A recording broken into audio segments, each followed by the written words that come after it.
നമ്മളിന്നിവിടെ പഠിക്കാൻ പോകുന്നത് force and laws of motion എന്ന് പറയുന്ന ചാപ്റ്ററാണ്. ആദ്യം തന്നെ നമുക്ക് രണ്ട് സ്റ്റേറ്റ്സിനെ കുറിച്ച് നോക്കാം. സ്റ്റേറ്റ് ഓഫ് റെസ്റ്റും അതുപോലെ സ്റ്റേറ്റ് ഓഫ് മോഷനും. സ്റ്റേറ്റ് ഓഫ് റെസ്റ്റ് എന്ന് പറഞ്ഞാൽ ഒരു ബോഡി അല്ലെങ്കിൽ ഒരു ഒബ്ജക്റ്റ് ഇപ്പോൾ മൂവ്മെൻറ്റ് ഇല്ലാതിരിക്കുവാണെങ്കിൽ അതിനെ സ്റ്റേറ്റ് ഓഫ് റെസ്റ്റ് എന്ന് പറയും. യാതൊരു തരത്തിലുള്ള ഒരു മൂവ്മെൻറ്റ് ഇല്ല, മൂവ് ചെയ്യുന്നില്ല എന്നുണ്ടെങ്കിൽ അതിനെ സ്റ്റേറ്റ് ഓഫ് റെസ്റ്റ് എന്ന് പറയാം. എന്നാൽ ഈ ഒരു ഒബ്ജക്റ്റ് അല്ലെങ്കിൽ ഒരു ബോഡി മൂവ്മെൻറ്റിലാണെങ്കിൽ, മൂവ് ചെയ്യുന്നുണ്ടെങ്കിൽ ഇതിനെ സ്റ്റേറ്റ് ഓഫ് മോഷൻ എന്ന് പറയും.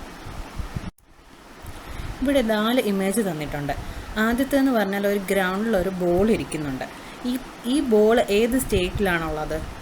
State of റെസ്റ്റിലാണ്. അതുപോലെ നെക്സ്റ്റ് ഇമേജ് എന്ന് പറയുന്നത് ഒരു കുട്ടി ബോൾ കളിക്കുവാണ്. ഈ ബോൾ ഇപ്പോൾ മൂവ്മെൻറ്റിലാണുള്ളത് അല്ലേ, മൂവ് ചെയ്യുവാണ് എങ്കിൽ അത് ആ ഒരു ബോളെന്ന് പറയുന്നത് സ്റ്റേറ്റ് ഓഫ് മോഷനിലാണ്. ദെൻ നെക്സ്റ്റ് ഇമേജ് നോക്കിയേ, ഒരു സ്പ്രിങ് ആണ്. ആ സ്പ്രിങ് 2 തരത്തിൽ വെച്ചിട്ടുണ്ട്. ഒന്ന് കംപ്രസ് ചെയ്തും വെച്ചിട്ടുണ്ട്, മറ്റത് ഒന്ന് ജസ്റ്റ് ഒന്ന് വലിച്ച് നീട്ടി വെച്ചിട്ടുണ്ട്. അപ്പം നമ്മളിപ്പം ഒരു ബോഡി അല്ലെങ്കിൽ ഒരു ഒബ്ജക്റ്റ് ഇപ്പോൾ സ്റ്റേറ്റ് ഓഫ് റെസ്റ്റും സ്റ്റേറ്റ് ഓഫ് മോഷനും നമ്മൾ നോക്കി. ഇപ്പോൾ ഈ ഒരു സ്റ്റേറ്റ് ഓഫ് റെസ്റ്റിൽ അല്ലെങ്കിൽ ഒരു സ്റ്റേറ്റ് ഓഫ് മോഷനിലുള്ള ഒരു ഒബ്ജക്റ്റിനെ നമുക്കൊന്നല്ലെങ്കിൽ റെസ്റ്റിലിരിക്കുന്നതിന് മോഷനിലോട്ടോ മോഷനിലിരിക്കുന്നതിന് റെസ്റ്റിലോട്ടോ മാറ്റണമെന്നുണ്ടെങ്കിൽ നമ്മളവിടെ എന്താ ചെയ്യേണ്ടത്? ഒരു ഫോഴ്സ് കൊടുക്കണം. ഒരു ഫോഴ്സ് അല്ലെങ്കിൽ ഇപ്പോൾ ഗ്രൗണ്ടിലിരിക്കുന്ന ഒരു ബോൾ മൂവ് ചെയ്യാൻ വേണ്ടിയിട്ട് നമ്മളൊന്ന് കിക്ക് ചെയ്യും, ഇല്ലെങ്കിൽ പുള്ളയും പുഷ് ചെയ്യും. എങ്ങനെയായാലും അതെന്ന് പറയുന്നത് ഫോഴ്സാണ് നമ്മൾ കൊടുക്കുന്നത്. ദെൻ ഈ ഒരു സ്പ്രിങ്ങിൻ്റെ ഇമേജ് എന്ന് പറയുമ്പോഴത്തേക്കും നമ്മളിപ്പം കംപ്രസ് ചെയ്ത് വെക്കുന്നു. 2 കൈ കൊണ്ടും നമ്മൾ അതിന് ഒരു ഫോഴ്സ് കൊടുത്താണ് നമ്മളതിനെ കംപ്രസ് ചെയ്ത് വെച്ചിരിക്കുന്നത്. അതുപോലെ തന്നെ നെക്സ്റ്റ് അതിന് താഴെയുള്ള ആ ഒരു സ്പ്രിങ് എന്നാണ് നമ്മൾ വലിച്ച് നീട്ടി വെക്കുകയാണ്. അപ്പോഴും നമ്മൾ ഫോഴ്സ് തന്നെയാണ് കൊടുക്കുന്നത്. അപ്പോൾ ഫോഴ്സ് കൊടുക്കുമ്പോഴത്തേക്കും അതിൻ്റെ ഒരു സൈസ് ചേഞ്ച് ചെയ്യുന്നുണ്ടല്ലേ, അതിൻ്റെ സൈസിൽ ചേഞ്ച് ചെയ്തേ. കംപ്രസ് ചെയ്യുമ്പോഴത്തേക്കും ചെറുതായി, വലിച്ചു നീട്ടിയപ്പോൾ അത് വലുതായി അല്ലേ. നെക്സ്റ്റ് ഇമേജ് എന്ന് പറയുന്നത് ഒരു ബലൂണാണ്. ആ ഒരു ബലൂണിൻ്റെ 2 സൈഡിൽ നിന്നും ഒരു കംപ്രസ് ചെയ്ത് വെച്ചപ്പോഴത്തേക്കും അതിൻ്റെ ഷേപ്പ് മാറി ഇല്ലേ. അപ്പം കോമൺ ആയിട്ട് ഇതെല്ലാം കൂടി നോക്കി നമുക്ക് ഫോഴ്സിന് ഒരു ഡെഫിനിഷൻ കൊടുക്കാം. ഫോഴ്സ് എന്ന് പറഞ്ഞാൽ എന്താ? Force is that which changes or tend to change the shape, size, volume or state of rest or state of motion of a body അല്ലേ. Then force is a vector quantity. Unit of force is newton. Force എന്ന് പറയുന്നത് എന്തുകൊണ്ടാണ്? Vector quantity എന്ന് പറയുന്നതിൻ്റെ direction കൂടി നമ്മൾ consider ചെയ്യുന്നത് കൊണ്ടാണ് വെക്റ്റർ ക്വാണ്ടിറ്റി പറഞ്ഞിരിക്കുന്നത്. ദെൻ ഫോഴ്സ് എന്ന് പറഞ്ഞാൽ എന്താണെന്ന് അവിടെ പറഞ്ഞിരിക്കുന്നത്? Changes or tend to change the shape, size, volume or state of rest or state of motion of a body അല്ലേ. ഒരു സ്റ്റേറ്റ് ഓഫ് റെസ്റ്റിലായാലും മോഷനിലിരിക്കുന്ന ഒരു ബോഡിയെ നമ്മളൊരു ഫോഴ്സ് കൊടുത്തു കഴിഞ്ഞാൽ അതിൻ്റെ ഷേപ്പ് മാറും, സൈസ് മാറും, വോളിയം മാറും. അതുപോലെ എന്താ അതിൻ്റെ ഒരു ഫോഴ്സാണ് നമ്മൾ കൊടുക്കുന്നതല്ലേ. അതിൻ്റെ റെസ്റ്റിലിരിക്കുന്ന മോഷനിലാവും, മോഷനിലിരിക്കുന്നത് റെസ്റ്റിലും ആവും. ദെൻ നമ്മൾ നോക്കാൻ പോകുന്നത് ഫോഴ്സ് എന്ന് പറയുന്നത് 2 ടൈപ്പ് ഉണ്ട്. ഏതൊക്കെയാണ്? ബാലൻസ്ഡ് ഫോഴ്സും അതുപോലെ അൺബാലൻസ്ഡ് ഫോഴ്സും. ഈ പിക്ചേഴ്സ് നോക്കുമ്പോൾ തന്നെ നമുക്ക് മനസ്സിലാവും. ബാലൻസ്ഡ് ഫോഴ്സ് എന്ന് പറയുമ്പോഴത്തേക്ക് എന്താ, 2 സൈഡിൽ നിന്നും ഈക്വൽ ആയിട്ടുള്ള ഒരു ഫോഴ്സ് കൊടുക്കുമ്പോൾ ആ ഒരു റോപ്പിന് ഒരു തഗ് ഓഫ് വാർ അവിടെ കാണുന്നുണ്ടല്ലേ. ബാലൻസ്ഡ് ഫോഴ്സിൻ്റെ താഴെ തഗ് ഓഫ് വാറാണ് കാണുന്നത്. ആ തഗ് ഓഫ് വാറിൽ ആരായിരിക്കും വിൻ ചെയ്യുന്നത്? ഈ റോപ്പിന് എന്തെങ്കിലും മൂവ്മെൻറ്റ് ഉണ്ടാവുമോ? ഒരു മൂവ്മെൻറ്റ് ഉണ്ടാവത്തില്ല അല്ലേ. ഈക്വൽ ഫോഴ്സാണ് അവിടെ ആക്ട് ചെയ്യുന്നത്. അതുകൊണ്ട് തന്നെ 2 സൈഡിലും ഒരേപോലത്തെ ഫോഴ്സ് ആയിരിക്കും കൊടുക്കുന്നത്. ദെൻ ആ റോപ്പിന് യാതൊരു രീതിയിലുള്ള മൂവ്മെൻറ്റും ഉണ്ടാകത്തില്ല. അങ്ങനെയുള്ള ഫോഴ്സിനെയാണ് ബാലൻസ്ഡ് ഫോഴ്സ് എന്ന് പറയുന്നത്. ദെൻ അൺബാലൻസ്ഡ് ഫോഴ്സ് എന്ന് പറയുമ്പോൾ അൺഈക്വൽ ആയിട്ടുള്ള ഫോഴ്സ് ആയിരിക്കും നമ്മൾ കൊടുക്കുന്നത്. അവിടെ അങ്ങനെ കൊടുക്കുമ്പോഴത്തേക്കും ഈ ഒരു ടഗ് ഓഫ് വാർ ആരായിരിക്കും വിൻ ചെയ്യുന്നത്? ഒരുപാട് പേരുള്ള ആ ഒരു ഗ്രൂപ്പായിരിക്കും വിൻ ചെയ്യുന്നത് അല്ലേ. അപ്പോൾ ഈ ഒരു റോപ്പിന് അവിടെ മൂവ്മെൻറ്റ് ഉണ്ടാവും. അൺബാലൻസ്ഡ് ഫോഴ്സ്, അൺഈക്വൽ ആയിട്ടുള്ള ഒരു ഫോഴ്സ് കൊടുക്കുമ്പോൾ ആ ഒരു ടഗ് ഓഫ് വാറിൽ ആ ഒരു റോപ്പിന് മൂവ്മെൻറ്റ് ഉണ്ടാകുമോ? മൂവ്മെൻറ്റ് ഉണ്ടാകും. അപ്പം ബാലൻസ്ഡ് ഫോഴ്സും അൺബാലൻസ്ഡ് ഫോഴ്സും എന്താണെന്ന് നമുക്ക് നോക്കാം. Equal force in opposite direction applying on an object അല്ലേ. നമ്മളിപ്പോൾ പറഞ്ഞില്ലേ, ഈക്വൽ ഫോഴ്സാണ് ഓപ്പോസിറ്റ് ഡയറക്ഷനിലും അപ്ലൈ ചെയ്യുന്നത്. Then no movement to that object. ആ ഒരു ഒബ്ജക്റ്റിന് യാതൊരു തരത്തിലുള്ള മൂവ്മെൻറ്റും ഉണ്ടാവത്തില്ല. അൺബാലൻസ്ഡ് ഫോഴ്സ് ആണെങ്കിലോ unequal force in opposite direction applying on an object അല്ലേ. അൺഈക്വൽ ഫോഴ്സാണ് ഓപ്പോസിറ്റ് ഡയറക്ഷനിൽ അപ്ലൈ ചെയ്യുന്നത്. It causes motion to that object. അതുകൊണ്ട് തന്നെ ആ ഒരു ഒബ്ജക്റ്റിന് മോഷൻ ഉണ്ടാകും. അപ്പോൾ നമുക്കൊരു ക്വസ്റ്റ്യൻ നോക്കാം. In a tug of war the rope does not move in any direction. ഏത് ഫോഴ്സ് ആയിരിക്കും ആ ഒരു തഗ് ഓഫ് വാറിൽ റോപ്പിന് യാതൊരു രീതിയിലുള്ള മൂവ്മെൻറ്റും ഉണ്ടാവത്തില്ല? ഏത് ഫോഴ്സിലായ റോപ്പിന് യാതൊരു മൂവ്മെൻറ്റും ഉണ്ടാവത്തെ? ഈക്വൽ ഫോഴ്സ് കൊടുക്കുമ്പോഴല്ലേ. അപ്പോൾ ബാലൻസ്ഡ് ഫോഴ്സാണ് answer. Next, name the force which is responsible for the change in the state of an object. ഏതായിരിക്കും ആ നൈം ദ ഫോഴ്സ്? ഏത് ഫോഴ്സാ?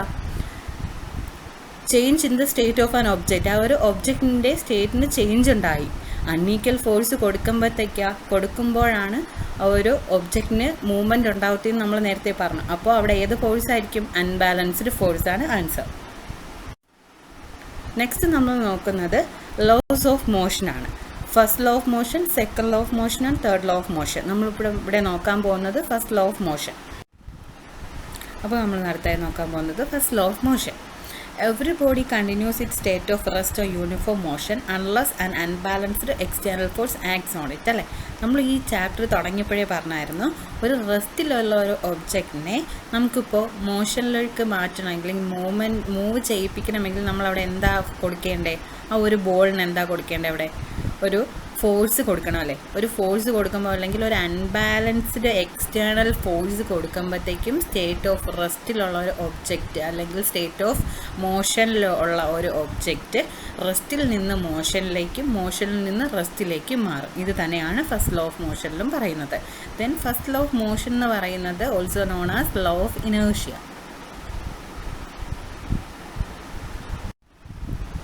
ദെൻ നെക്സ്റ്റ് നമ്മൾ നോക്കാൻ പോകുന്നത് ഇനേർഷ്യ. ഇനേർഷ്യ എന്ന് പറയുമ്പോൾ it is the natural tendency of an object to resist a change in it state of rest or state of uniform motion. ഇപ്പോൾ ഇതൊരു നാച്ചുറൽ ടെൻഡൻസി ആണെന്ന് പറയുന്നുണ്ട്. ഒരു ഒബ്ജക്റ്റിൻ്റെ അല്ലെങ്കിൽ ഒരു ബോഡിയുടെ നാച്ചുറൽ ടെൻഡൻസിയാണ്. ഇപ്പം പെട്ടെന്ന് മനസ്സിലാവാൻ വേണ്ടി നമുക്ക് ഒരു എക്സാമ്പിൾ പറയാം. ഇപ്പം നമ്മുടെ ഡെയിലി ലൈഫിൽ തന്നെ നടക്കുന്ന ഒരു കാര്യം എടുക്കാം. ഇപ്പോൾ സ്കൂളിൽ പോകാനായിട്ട് നമ്മളിപ്പോൾ നമ്മുടെ പാരൻസ് വന്ന് വിളിക്കുമ്പോൾ നമുക്ക് എണീക്കാനൊരു മടിയായിരിക്കും അല്ലേ. നമ്മൾ പുതപ്പ് മൂടി നല്ല രാവിലെ നല്ല തണുപ്പിൽ കിടക്കുമായിരിക്കും, നമുക്ക് എണീക്കാനൊരു മടി ഉണ്ടാവും. ആ ഒരു മടിയാണ് ഇവിടെ ഇനേർഷ്യ എന്ന് പറയുന്നത്. എന്ന് വെച്ചാൽ നമുക്കിപ്പം കിടക്കുവാണ്, നമുക്ക് കിടന്നുകൊണ്ടിരിക്കാൻ തോന്നുമല്ലേ. ഇപ്പം നമ്മളിപ്പം ആ ഒരു ടെൻഡൻസിയാണ് നമുക്കിപ്പോൾ ചെയ്തുകൊണ്ടിരിക്കുന്ന എന്ത് കാര്യമാണോ അതങ്ങ് തുടരാനുള്ള ഒരു ടെൻഡൻസി. അതിനെയാണ് ഇനേർഷ്യ എന്ന് പറയുന്നത്. ഇപ്പോൾ നമുക്കിപ്പോൾ കിടക്കുവാണ് രാവിലെ എങ്കിൽ ഇങ്ങനെ കിടക്കാൻ തോന്നും. ആ ഒരു ടെൻഡൻസി. ഇപ്പോൾ ഒരു റേസ് നടത്തി നമ്മൾ ഓടിക്കൊണ്ടിരിക്കുകയാണ്, നമുക്കിങ്ങനെ ജസ്റ്റ് ഇപ്പം ഒരു റേസ് കണ്ടാൽ തന്നെ നമുക്ക് തോന്നും ഫിനിഷിംഗ് പോയിൻ്റ് എത്തിയാലും അവർ ഇച്ചിരി 2-3 സ്റ്റെപ്പും കൂടെ വെച്ചിട്ടായിരിക്കും അവർ നിൽക്കുന്നത്. അപ്പം അങ്ങനെ തുടരാനുള്ള ഒരു ടെൻഡൻസി, അതിനെയാണ് ഇനേർഷ്യ എന്ന് പറയുന്നത്. ഇതൊരു നാച്ചുറൽ ടെൻഡൻസിയാണ്. ദെൻ ഇനേർഷ്യ എന്ന് പറയുന്നത് 2 ടൈപ്പ് ഉണ്ട്. ഇനേർഷ്യ ഓഫ് റെസ്റ്റും അതുപോലെ ഇനേർഷ്യ ഓഫ് മോഷനും. ഇനേർഷ്യ ഓഫ് റെസ്റ്റ് എന്ന് പറഞ്ഞാൽ എന്താണ്? സ്റ്റേറ്റ് ഓഫ് റെസ്റ്റിനെ ചേഞ്ച് ചെയ്യാനുള്ള ഒരു ഇന്നബിലിറ്റി. അതുപോലെ ഇനേർഷ്യ ഓഫ് മോഷൻ എന്ന് പറഞ്ഞാൽ സ്റ്റേറ്റ് ഓഫ് മോഷനെ ചേഞ്ച് ചെയ്യാൻ ഉള്ള ഒരു ഇന്നബിലിറ്റി. ദെൻ നമുക്കൊരു ക്വസ്റ്റ്യൻ നോക്കാം. Why the standing passengers tend to fall forward when a bus suddenly stop. എന്തുകൊണ്ടായിരിക്കാം? നമ്മളിപ്പം ബസ്സിൽ മൂവ് ചെയ്തുകൊണ്ടിരിക്കുകയാണ്, പെട്ടെന്ന് ബസ് ബ്രേക്ക് ഇട്ടു. നമുക്ക് എന്താ സംഭവിക്കുന്നത്? നമ്മൾ ജസ്റ്റ് ഫ്രണ്ടിലോട്ട് ഒന്നാവും അല്ലേ. എന്തുകൊണ്ടായിരിക്കാം? It is due to inertia of motion of the passenger. When the bus suddenly stops the passenger has the tendency to remain in it state of motion and hence fall forward അല്ലേ. Then why do the passengers in a bus tend to fall backward when it starts suddenly? എന്തുകൊണ്ടായിരിക്കാം? Bus പെട്ടെന്ന് start ചെയ്തു, നമ്മൾ അതിലിരിക്കുകയാണ്, bus പെട്ടെന്ന് start ചെയ്തെടുക്കുമ്പോഴത്തേക്കും നമ്മൾ എങ്ങോട്ട് പോകും? പുറകിലോട്ട് മാറും അല്ലേ. പുറകിലോട്ട് ജസ്റ്റ് ഒന്ന് ആവും. എന്തുകൊണ്ടായിരിക്കാം? It is due to inertia of rest of the passenger. നമ്മുടെ ഒരു ഇനേർഷ്യ ഓഫ് റെസ്റ്റ് കാരണമാണ് അങ്ങനെ സംഭവിക്കുന്നത്. നമ്മളിപ്പം ഇനേർഷ്യ ഓഫ് റെസ്റ്റിലാണ് നമ്മൾ റെസ്റ്റിലിരിക്കുന്ന നമുക്ക് മോഷനിലോട്ട് ഇനേർഷ്യ ഓഫ് മോഷനിലോട്ട് ആവാനുള്ള ഒരു അല്ലെങ്കിൽ സ്റ്റേറ്റ് ഓഫ് മോഷനിലോട്ട് ആവാനുള്ള ഒരു inability. When the bus suddenly starts moving, the passenger has the tendency to remain in the state of rest and hence fall backward. Then നമുക്ക് inertia and mass നോക്കാം. The mass of an object is the measure of its inertia, or inertia is directly proportional to mass.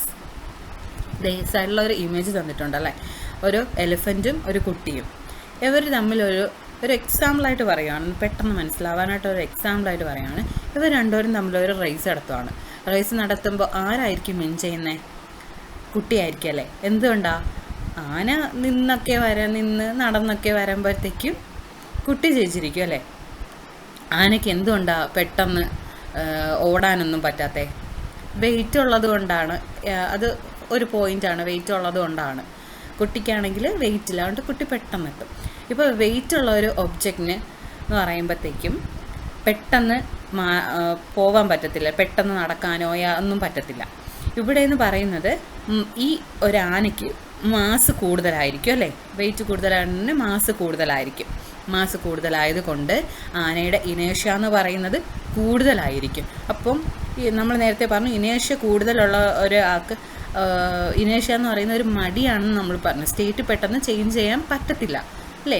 അപ്പോൾ ഇനേഷ്യ of റെസ്റ്റിലാണ് ഇപ്പോൾ ആനയെന്ന് പറയുന്നത്. ഇനേഷ്യ of റെസ്റ്റിലാണ്. പെട്ടെന്ന് റെസ്റ്റിലിരിക്കുന്ന ഒരു ഒബ്ജക്റ്റിന് മോഷനിലോട്ട് മാറാനുള്ള ഒരു ഇനബിലിറ്റിയാണെന്ന് നമ്മൾ നേരത്തെ പറഞ്ഞു. അതുപോലെ ആനയ്ക്ക് അങ്ങനെ ഒരു ഇനേഷ്യ കൂടുതലായതുകൊണ്ട് അത് പറ്റത്തില്ല.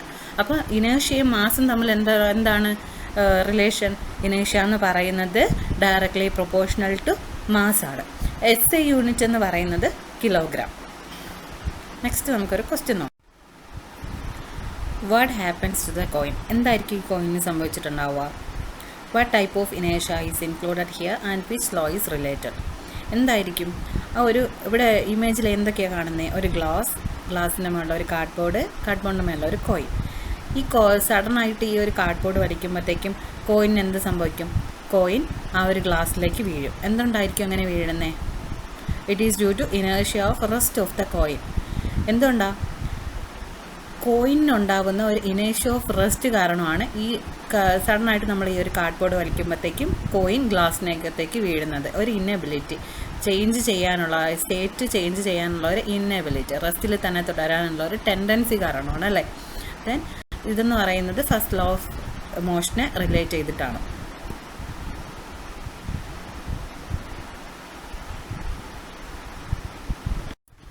Thank you.